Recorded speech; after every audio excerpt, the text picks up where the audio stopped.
allons aborder le lien qui existe entre les arts et la santé. Et pour cela, je suis en duplex avec monsieur Guillaume Bottazzi. Bonjour monsieur Bottazzi. Vous êtes un artiste célèbre pour ses créations environnementales, que ce soit en Chine ou au Japon, aux États-Unis ou en Europe, mais notamment en France. À votre actif, on compte une centaine d'œuvres in situ, que ce soit des commandes de musées, de villes, de ministères ou bien d'investisseurs. Vous êtes également connu pour être le pionnier du courant neuroesthétique. Pour ça, on s'appuie sur une étude de neuroscientifiques de l'Université de Vienne, Marcus Nadal et Helmut Leder, qui a démontré en effet que vos œuvres participent au bien-être du regardeur. Elles tendent donc à diminuer l'anxiété et à induire de la sécrétion de dopamine. Qu'est-ce que le courant neuroesthétique, monsieur Bottazzi? La neuroesthétique, c'est une branche de la neurologie qui observe le mécanisme de notre cerveau quand nous vivons des expériences esthétiques. Et la neuroesthétique, les neurosciences, ont fait beaucoup de progrès, notamment grâce à l'imagerie numérique, ce qui permet vraiment d'observer comment l'individu fonctionne par rapport à une œuvre d'art, et il y a des zones qui vont être particulièrement stimulées par rapport à d'autres. Et donc c'est un phénomène tout à fait nouveau, tout à fait innovant et très intéressant. Très intéressant, je comprends. Donc vous nous dites que la particularité, c'est que les médecins, les professionnels utilisent l'imagerie médicale pour comprendre le mécanisme, le lien entre art et thérapie, art et santé. Est-ce que c'est la différence principale avec l'art-thérapie, monsieur Bottazzi? Alors, l'art-thérapie, c'est complètement autre chose.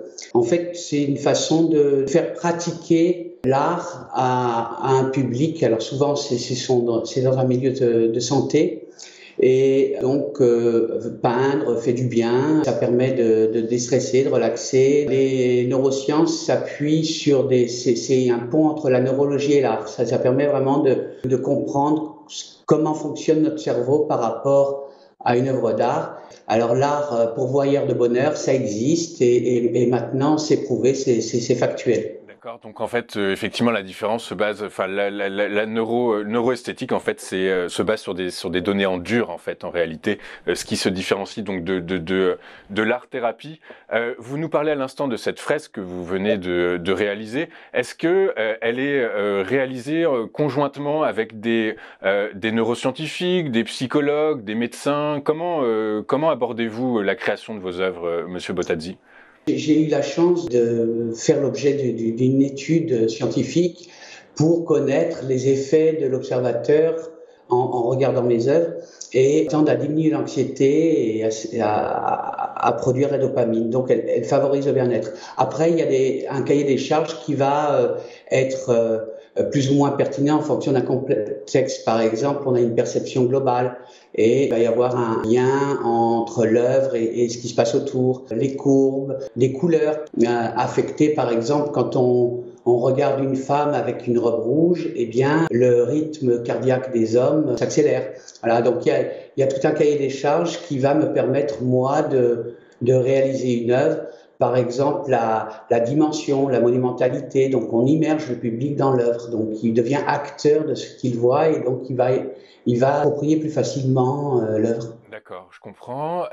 Dès lors, quelles sont les pathologies qui sont soignées, je dirais, grâce à votre art? En général, en 2019, l'Organisation mondiale de la santé, après l'étude de 900 publications, ont confirmé que l'art permettait de favoriser la santé mentale, physiologique, comportementale et sociale. Moi, personnellement, je m'intéresse particulièrement au bien-être, à la santé mentale. J'essaye de stimuler l'activité cognitive, c'est-à-dire de moduler les neurones, mais aussi de faire en sorte que les gens se sentent bien, qu'il y ait un sentiment de bien-être quand on se regarde mes tableaux. Ok.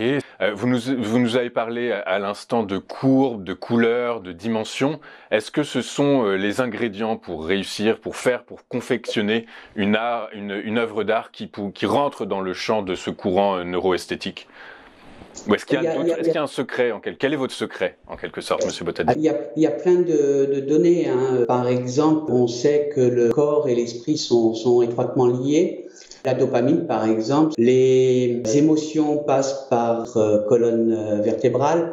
Pour moi, c'est important d'établir un lien entre le corps et l'esprit. D'accord, et donc par le biais de couleurs, c'est ça? Est-ce que finalement, quand on veut, vous parlez de parties du corps en particulier, est-ce que des couleurs auront une importance plus significative que d'autres dans ce schéma-là, dans ce cadre-là?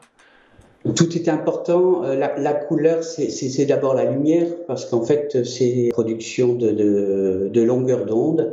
Et donc, j'utilise par exemple je travaille beaucoup le vert qui va obtenir des réflexions, et je vais jouer avec la lumière pour stimuler notre champ, mais aussi la couleur, c'est important. Par exemple, plus largement dans notre quotidien, le rouge va nous permettre de se trouver dans de bonnes dispositions. Le bleu, c'est la couleur de la créativité.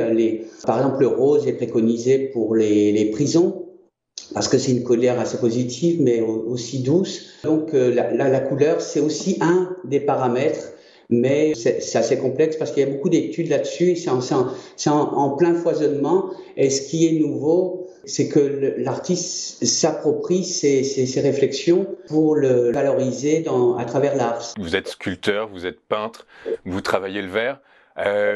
Où pouvons-nous, Monsieur Bottazzi, apprécier votre art? Oui, et puis aussi la lumière. Je travaille beaucoup avec la lumière. J'invite le public à venir se promener du nord au sud de la France.